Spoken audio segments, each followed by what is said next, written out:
So a few days ago, I saw a headline that was not very comforting. They were talking about the United States power grid, warning people, saying it might crash for multiple months and telling people to be prepared. Well, there goes my YouTube career if that ends up being true. But it's even more than that. If we don't have power in the United States, I was just thinking about the perspective on this, how we've evolved to where now we're so reliant on our own evolution that if we don't have the things that we created, we cannot survive, right? We cannot survive without electricity. We cannot survive without the power grid. Guys, I don't want to get too deep into it, but I do want to take a look at this article here. Energy experts sound alarm about U.S. electric grid not designed to withstand the impacts of climate change. Fascinating, because when I first saw the report, when they were warning everyone about a potential multi-month shutdown, it had nothing to do with climate change, but this is a perfect segue into what I think could be the next real big thing. And I'm not much of a conspiracy theorist myself, but let's just say the government understands sometimes to enact radical policies, you need to give the general public a little bit of a nudge. And what do I mean by that? I don't want to reference 9/11, but, you need something traumatic, drastic to happen to get people to accept the new normal, right? What if the power grid goes down, let's say in southern United States, when we have a heat wave and it's 95 degrees, it could only last a weekend, but that is something that is catastrophic. People would really not know how to survive. It could just be 2 or 3 days, but that would change a lot of Americans' minds on this situation when it comes to how our power grid works, and I think that might be what they're setting up next. Maybe it just goes down because of the heat, but that seems a little bit ridiculous. I do think they are setting up a situation to where they're like, oh, it went down, now we have to change and be more green when it comes to our power grid. You know, if we see a massive blackout, it would really only have to last for a few days for it to be one of the biggest stories of the year, probably the biggest in the United States.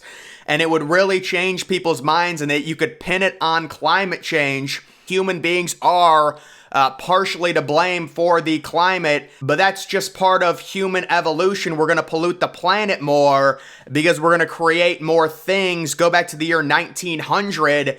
Technically you could say it was a lot harder to get fat and obese in the year 1900 than it is now. Does that make the living conditions in the year 1900 better than today? No. So the fact that the CO2 is rising, we're polluting the atmosphere more, that was all inevitable based on evolution. Back in 1500, the reason they didn't pollute the atmosphere was not because they were super green, it was because they physically didn't have the capability, they didn't have the technology.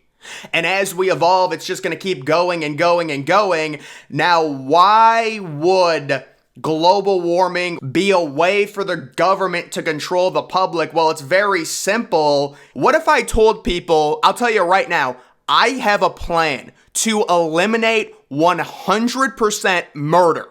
All murder, innocent people dying, it's all gonna end. There's not gonna be any more of it. Everyone would sign up for that, right? Wrong, because I would have to take away rights from everyone to make sure no one has the opportunity to murder someone else. You cannot have that in a society. You have to give people rights. Yes, bad people are going to do bad things.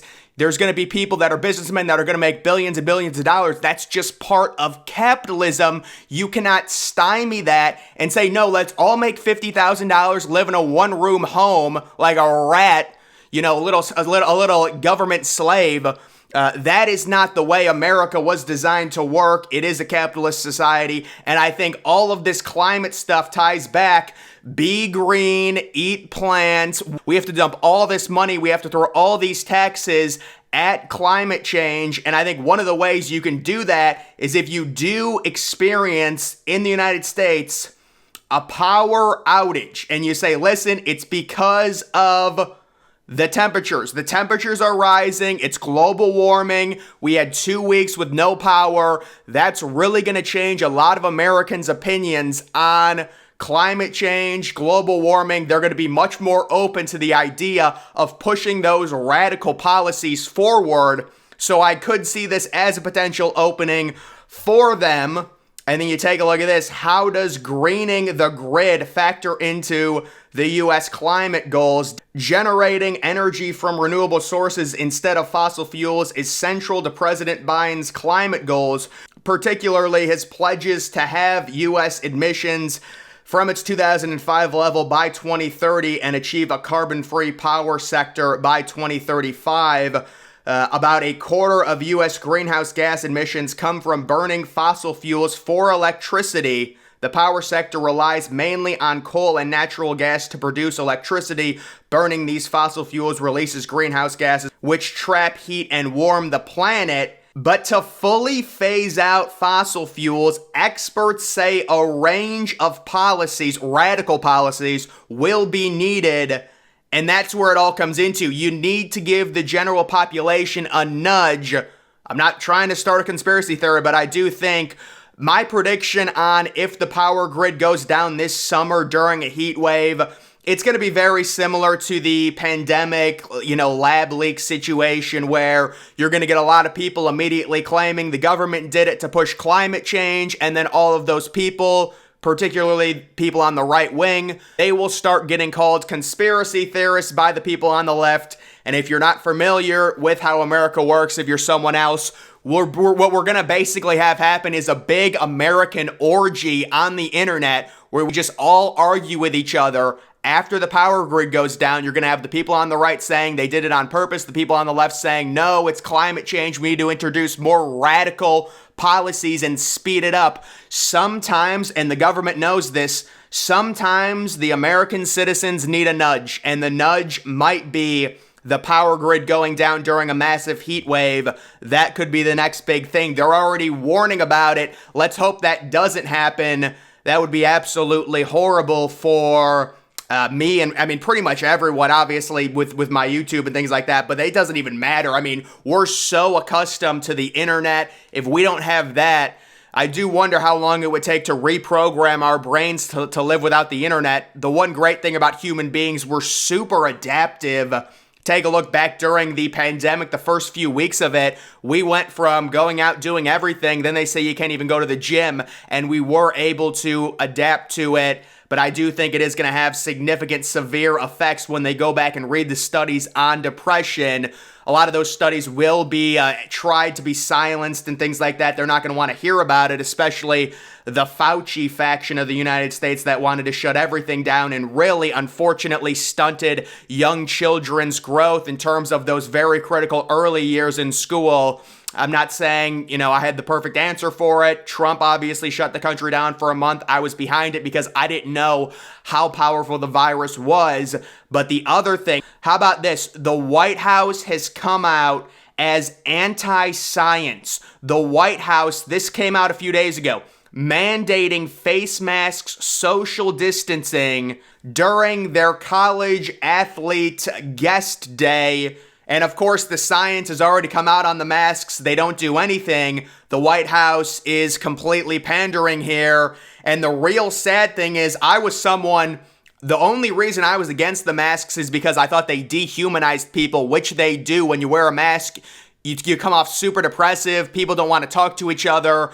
It's a social thing. And then it comes out later that they don't even work, but the White House is still pushing it. It's just like, it's so sad to see someone like Gavin Newsom be so anti-science because he got destroyed by DeSantis. When Florida and California were having the big face-off, you had Florida keeping everything open. You had Gavin Newsom saying that DeSantis was killing people indirectly by keeping the state open. DeSantis ends up being correct. Newsom gets recalled in a liberal state because he's so horrible at his job. And then Newsom, because he's dug in his foot in so much, he doesn't have the strength to actually admit he was wrong and open everything else up. He doubles down on it even after the science comes out and says, no, it's perfectly fine for outdoor dining, it doesn't affect it at all, you should reopen these things because you're killing small businesses. Newsom is just a horrible person. It's so sad to be, like, seeing someone be so evil. It's just so sad, guys. It really is. Why? Why do the United States leaders have to be so evil? And then we do have the UFO situation, guys. What's going on with that? I think it's one or two things. Option number one, and this one, I'm pretty sure it's option number one. Option number one is UFOs are real, aliens are real. We already all know that, but it's getting to the point now they can't hide it anymore, and they're trying to introduce aliens to the general population in a slow manner, kind of methodical over a few years, getting us used to it. And then when it finally comes out that they're real, we will all know, and that'll be kind of general knowledge. That'll, we'll have to see what ends up happening if it does come out. But I do think that's what's actually going on. Or the option number two, it's just a complete distraction, and they're going to pull it out when something happens and use UFOs as kind of an excuse to scare humans and scare citizens into giving up more of their rights for quote-unquote protection against aliens or whatever it may be. That could be another thing they're trying to do. But I really think it is the first option, and I do think that, this is happening. There are aliens. We all know it. They're probably going to come down